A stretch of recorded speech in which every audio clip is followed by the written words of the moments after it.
Okay, so now we'll move to a slightly complex circuit. Question number 9. Again, in this question, we are given a truth table for a system of 4 NAND gates. We're also given a logic diagram and we are given 4 truth tables as options. We need to predict which one is the correct truth table for this given system. So we'll move towards the solution part.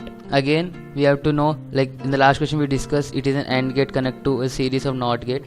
So again, we need to remember the symbols of AND gate, OR gate, XOR gate, etc. Now again in this question, we'll draw a truth table for our convenience. They have given the truth table, so we have to select which one is correct. But for our convenience, we'll draw another table. Okay. 0, 0, 0, 1, 1, 0, 1, 1. But here we know that it is a little more complex, so we'll divide it. This one, let it as X. So we'll take the output of X here for all the 4 cases. Okay. Here also we'll write the outputs here with the comma marks so that it will be easier. First case, second case, third case, fourth case. Okay, fine. So X is basically the output of the first NAND gate. Yeah, here. So that it will be easier for us while doing. Okay. Now, input is 0, 0. So for A, 0 will go here, 0 will go here, 0 will go here.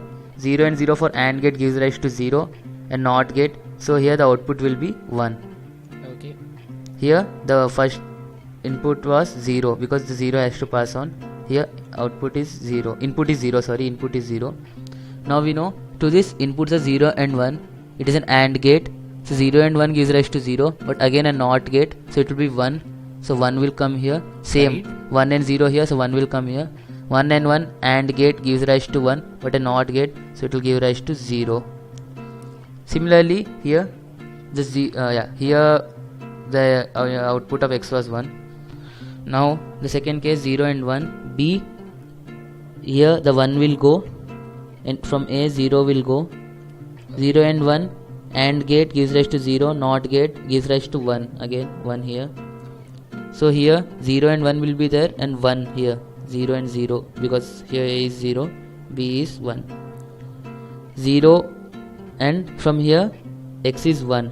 0 and 1 no. 0 and 1 gives rise to 0, NOT gate so gives rise to 1 again. Here the case is different. 1 and here we forgot to write the inputs here. 1 and 1 AND gate gives rise to 1. It's a NOT gate gives rise to 0. Again 1 and 0, it's an AND gate gives rise to 0, NOT gate 1. So 1. Okay. It's the same case again, 1 and 0 we can interchange, so the answer will be 1. You can check if you want. Because it is symmetric, so we are keeping the same value. Right. Now the case is different. Both A and B are 1. It gives rise to 1 here, 1 here. So directly we'll write it as 1 and 1. Third case was 1, so I will directly writing it as, so this is the 1. Here 1 and 1 AND gate gives rise to 1, NOT gate 0. So here for the fourth case the inputs are 1 and 0 for this one. 1 and from here we are getting out as 0. 1 and 0 for this one. Okay. 1 and 0 AND gate gives rise to 0, NOT gate will give rise to 1. This is the way taking the fourth case. Again 1 and 0 AND gate 0, NOT gate 1. 1 and 1 AND gate will give rise to 1, but since it is a NOT gate it will give rise to 0. So the answer is 1. The only thing, just don't get confused while giving the outputs and inputs here. Here we have written it in a clumsy manner, but while doing it for your practice, do it neatly, but you will be easily able to do the answer. They just look like the complicated things, but when you do them slowly and giving the inputs and output, it might take some time, but you will get the correct answer. Correct. So as you can see, even if the circuit becomes slightly complex, if you break it into smaller subsystems and label the outputs at each node, so it will make your job pretty much easier. Like here we used the X for writing the outputs of this in between NAND gates so that we can easily divide them. So that's it for the question.